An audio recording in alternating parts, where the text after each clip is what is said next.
Mudik dengan menggunakan mobil baru ini kerap menjadi harapan bagi banyak orang. Bagaimana tidak? Karena mobil ini kerap dijadikan tanda sebagai keberhasilan bagi seseorang di perantauan. Apalagi mobil ini sangat dibutuhkan dalam kehidupan sehari-hari bagi masyarakat, utamanya adalah masyarakat perkotaan. Lantas bagi yang ingin mencicil mobil tapi takut ribet, tenang karena ada cicilan mobil menggunakan prinsip syariah. Dan menjelang berbuka puasa kita akan membahas terkait dengan hal ini bersama dengan Bapak Praka Bulia Agung selaku SVP Consumer Business 1 Bank Syariah Indonesia. Assalamualaikum Pak Praka. Waalaikumsalam Iva. Pak Praka, kita akan membahas kali ini dengan temanya adalah mudik lebaran dengan mobil baru. Ini pasti banyak yang mau ya Pak ya. Tapi mungkin bisa dijelaskan terlebih dahulu begitu ya. Sebetulnya apa sih yang membedakan antara prinsipnya begitu ya untuk kredit mobil syariah dengan konvensional? Oke, jadi terima kasih Iva. Jadi untuk pembiayaan kendaraan biasa kita ngomongnya. Jadi pembiayaan kendaraan syariah. Sebenarnya prinsip yang mendasar dari pembiayaan syariah dan pembiayaan konvensional adalah kalau di pembiayaan konvensional itu biasanya terkait dengan transaksi uang ketemu uang, artinya meminjam uang untuk kebutuhan beli mobil gitu. Jadi yang dilakukan adalah uang tersebut dibungakan. Nah, sedangkan di syariah itu diharamkan, jadi nggak boleh ada transaksi uang ketemu uang. Jadi yang ada itu adalah kita membeli barang. Jadi barang seperti apa? Jadi contohnya adalah tadi yang Ibu sampaikan, itu adalah beli mobil. Jadi bank menjual mobil kepada nasabah untuk kendaraan tersebut. Nah itu sebenarnya prinsip dasar dari syariah ataupun yang non syariah dengan prinsip syariah. Nah di sini yang kita lakukan adalah bukan pinjam meminjam uang, tetapi adalah kita melakukan akad jual beli. Artinya bank menjual mobil tersebut kepada nasabah. Nah atas mobil tersebut bank mendapatkan margin ataupun keuntungan buat bank. Nah di situ adalah prinsip yang sangat mendasar terkait dengan pembiayaan syariah, terutama buat kendaraan. Mungkin seperti itu, Pak. Jadi gambaran gampangnya nih ya Pak ya, mungkin masyarakat ingin satu mobil, tunjuk dulu, nanti bank yang akan membelikan, baru kemudian nanti transaksinya akan dilakukan juga dengan bank, dengan nasabah, begitu ya Pak ya? Betul. Ya, tapi lebih gampangnya sebenarnya bukan nasabahnya tunjuk mobil dulu. Nasabahnya datang ke bank, dia pengen mobil yang mana, nanti bank yang nyarikan gitu. Oh gitu, Jadi itu yang sebenarnya lebih pas gitu ya. Jadi bank, nasabah datang ke bank, dia bilang saya pengen mobilnya A gitu. Jadi saya pengen mobil tersebut, nanti bank akan carikan dan tentunya bank akan mencarikan dengan deal yang terbaik gitu. Mungkin seperti gitu, Iva. Dan tadi juga ada dengan imbal hasil begitu ya Pak. Tadi untuk keuntungannya sendiri dari perbankan sendiri seperti apa? Artinya juga transparan akan diketahui juga begitu oleh nasabah ya Pak? Betul. Jadi seperti yang tadi sampaikan bahwa di dalam pembiayaan mobil tersebut bank bisa mendapatkan margin istilahnya, margin ataupun keuntungan buat bank. Jadi di awal itu udah kita sepakatin bahwa sejumlah ini keuntungan buat bank. Dan itu yang disampaikan komunikasikan ke nasabah. Biasanya kami bisa pembiayaan kendaraan mulai 1 tahun sampai 3 tahun. Ada memang beberapa yang bisa sampai 5 tahun gitu loh untuk segmen-segmen tertentu. Nah jadi dari bulan pertama sampai bulan terakhir nasabah juga udah tahu berapa sebenarnya cicilan yang nasabah bayarkan untuk kendaraan ini. Mungkin seperti itu, Pak. Oke, baik. Nah, syaratnya apa saja sih, Pak, yang harus diajukan begitu oleh nasabah ketika ingin mengajukan kredit untuk pembelian mobil secara syariah? Secara garis besar syaratnya itu simple. Cukup pertama data diri, kemudian data penghasilan dan historical dari kualitas pembiayaannya. Nah data diri tadi apa maksud data diri? Jadi misalnya kayak KTP, NPWP cukup seperti itu aja gitu. Dan tadi data penghasilan adalah gaji dia, slip gaji dia, dan kemudian adalah historical. Nah historical pembiayaan itu nanti yang kami akan ambil dari Bank Indonesia melalui SLIK ya, SLIK Bank Indonesia. Jadi sebenarnya itu yang perlu secara garis besar. Nah kalau kita lihat persyaratannya secara detail mungkin seperti itu, yang kita lihat adalah pertama adalah bagaimana di mana nasabah ini bekerja gitu, apakah dia bekerja sebagai pegawai, apakah dia wira swasta ataupun juga profesional. Nanti kita menetapkan berapa lama yang bersangkutan atau nasabah ini sudah bekerja di tempatnya, itu yang pertama.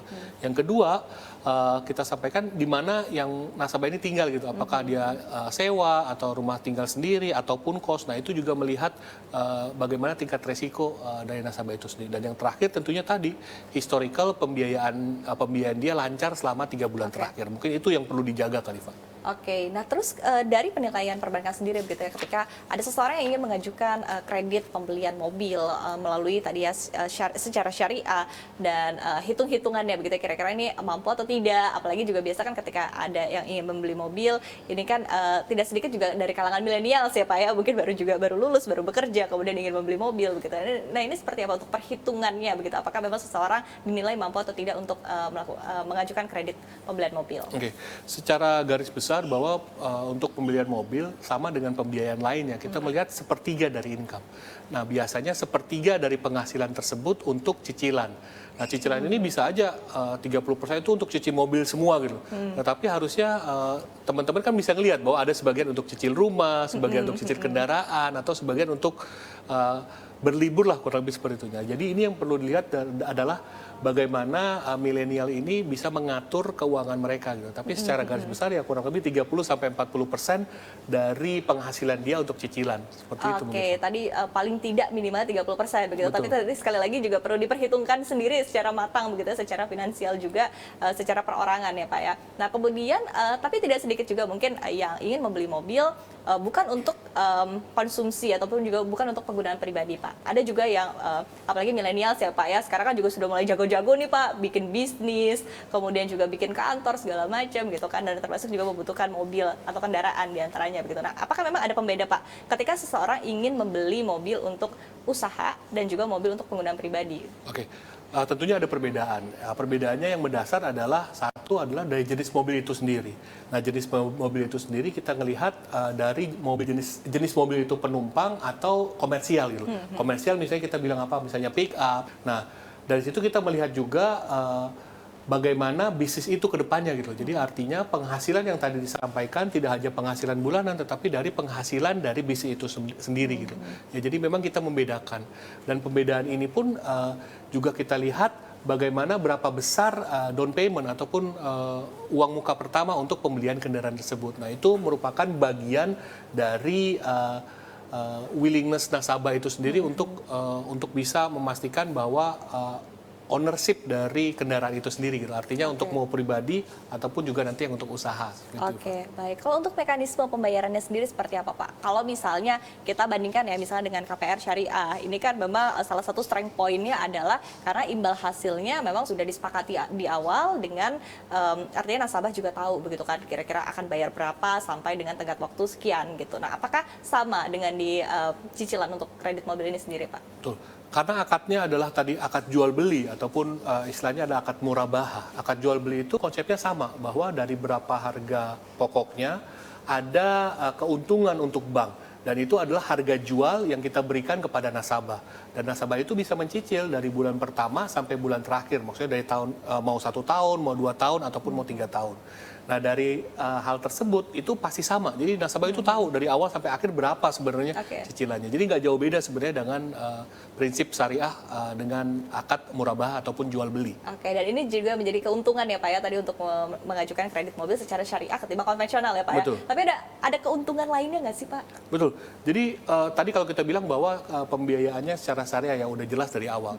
Tapi selain itu juga perlu kita sampaikan bahwa sumber dananya itu sendiri, sumber dana itu berasal kan dari sumber dana pihak ketiga, dan pendapatan ataupun juga pendapatan penyaluran pembiayaan, baik itu pembiayaan ataupun nanti juga kita bangun untuk investasi, artinya pendapatan yang bank terima itu nanti kita berikan zakat kita potong zakat 2,5% dari penghasilan dari bank. Artinya selain juga beli kendaraan dari perbankan syariah, kita juga bisa memberikan zakat, dan zakat ini kita berikan misalnya disalurkan untuk membangun masjid, sekolah, bantuan bencana alam ataupun anak yatim. Jadi untuk kebutuhan umat. Jadi istilahnya dari umat untuk umat, itu yang pertama. Nah, berikutnya adalah pricing kita atau margin kita juga itu bisa bersaing dengan yang konvensional gitu. Jadi artinya karena bank syariah sudah besar sekarang dan kita punya cost of fund yang cukup murah, pricing yang kita berikan ke nasabah juga bisa kompetitif ini mungkin. Oke, baik, juga kompetitif ya Kompetitif, Pak ya. Itu juga utama, cukup penting itu Pak tentunya bagi masyarakat ataupun juga bagi para nasabah yang ingin mengajukan begitu untuk pengajuan kredit mobil sendiri. Nah, kemudian kalau untuk resiko yang harus dipertimbangkan Pak, begitu mungkin tidak sedikit juga maju mundur begitu kan, mengingat ini juga adalah komitmen ya Pak ya untuk membeli mobil menggunakan kredit begitu, seperti apa Pak? Jadi sebenarnya kalau terkait dengan pemilihan kendaraan, resikonya apa gitu. Nah, jadi kita mesti lihat bahwa membeli dan memilih kendaraan itu sesuai dengan kebutuhan. Artinya memang kelihatan bagus, wah kendaraannya mewah nih, keren nih misalnya gitu. Ini lagi kekinian atau cepat gitu. Tapi harganya juga mahal, itu nggak sesuai dengan kebutuhan gitu. Artinya sesuai dengan kebutuhan kita sehingga kita bisa tahu berapa cicilan setiap bulan untuk nasabah ini. Yang pertama itu. Yang kedua, mesti melihat survei, artinya bisa tahu berapa sebenarnya sih harga kendaraan tersebut gitu. Mungkin ada perbedaan, tetapi kalau tadi teman-teman datang, nasabah bisa datang ke cabang kami, nanti kami akan carikan adalah harga yang terbaik untuk nasabah. Yang ketiga, yang tadi sampaikan bahwa angsurannya itu jangan sampai melebihi dari sepertiga dari gaji. Nah, tapi perlu diingat juga bahwa kalau kendaraan itu nggak hanya sekali beli gitu, tapi ada maintenance-nya setiap beberapa bulan sekali dan juga pajak tahunan yang mesti dibayar. Jadi nasabah itu mesti bisa menyisihkan dari penghasilan dia untuk bisa membayar pajak tahunannya. Mungkin seperti itu kali Pak. Oke, baik. Intinya walaupun juga perbankan ini sudah memberikan berbagai produk untuk memudahkan para nasabah, tapi tetap balik lagi ya Pak ya, sesuai dengan kemampuan dari para nasabahnya tentunya. Betul, Pak ya. Betul. Baik, tapi apakah ada batasan-batasan ketentuan begitu usia yang diperbolehkan begitu untuk mengajukan kredit kepemilikan mobil? Misal usia minimal berapa atau usia maksimalnya berapa, seperti apa Pak? Betul. Jadi untuk usia minimal kita untuk pemilikan kendaraan ada 21 tahun atau sudah menikah gitu, atau di bawah itu udah menikah, boleh 21 tahun.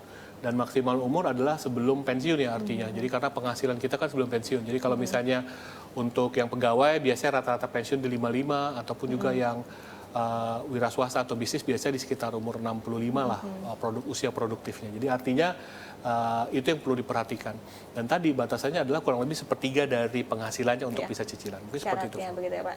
Tapi untuk portofolionya mungkin bisa diberikan gambaran juga di Pak. Paling banyak sebetulnya dari BSI sendiri untuk portfolio kredit mobil sendiri pinjamannya dari segmentasi apa ataupun juga jenis kendaraannya seperti apa Pak? Oke. Jadi hampir 90% dari portfolio yang kita punya adalah pembiayaan untuk kendaraan passengers ataupun juga penumpang. Dan memang penumpang yang tadi saya sampaikan bahwa mobil tersebut adalah rata-rata yang mobil kita gunakan sehari-hari ya, mungkin dari 300 sampai 500 juta. Jadi itu portfolio sebagian besar yang kita punya. Dan memang kita melihat istilahnya kalau di otomotif itu adalah dari fast moving ya. Jadi ada beberapa kendaraan-kendaraan dari fast moving yang merek-mereknya ya banyak di pasaran lah. Artinya yang memang banyak kita temuin di jalanan untuk kendaraan-kendaraannya gitu, seperti itu. Untuk mobil listrik udah ada belum Pak? Udah. Jadi portfolio kami untuk mobil listrik sekarang udah masuk hampir 10 miliaran. Wow. Jadi artinya antusias terkait dengan mobil listrik itu udah cukup banyak gitu. Karena memang apa istilahnya maintenance-nya, artinya nggak perlu beli bensin, jadi cukup cari dan itu lebih murah dibandingkan dengan yang mobil non listrik ya. Ya Pak Praka, bagi yang ingin mengajukan proses pengajuan kredit mobil syariah ini sendiri begitu ya, dengan menggunakan tadi sekali lagi dari BSI, seperti apa sih Pak cara-cara yang bisa dilakukan? Jadi cukup simpel sebenarnya Eva. Jadi untuk pengajuan pembiayaan kendaraan itu nasabah bisa melihat di BSI Mobile. Jadi bisa download BSI Mobile dan bisa melakukan pengajuan dari BSI Mobile. Itu yang pertama. Yang kedua, jadi nggak perlu datang ke dealer ataupun cari kendaraannya, cukup datang ke cabang kita terdekat dan di situ sampaikan aja mau kendaraan jenis apa, nanti kita akan carikan kendaraannya yang dengan pricing yang terbaik tentunya untuk nasabah. Jadi itu kedua major channel kita untuk bisa melakukan pengajuan pembiayaan kendaraan. Ini seperti itu Pak. Baik, menarik sekali diskusi kita Pak Praka. Semoga ini juga bisa memberikan inspirasi kepada pemirsa CNBC Indonesia tentunya. Terima kasih Pak Praka sudah berdiskusi bersama kami dan juga berbagi pandangan Anda. Assalamualaikum warahmatullahi wabarakatuh. Waalaikumsalam. Terima kasih Pak. Dan demikian perbincangan kami bersama dengan Bapak Praka Mulya Agung selaku SVP Consumer Business 1 Bank Syariah Indonesia. CNBC Indonesia Beyond Business.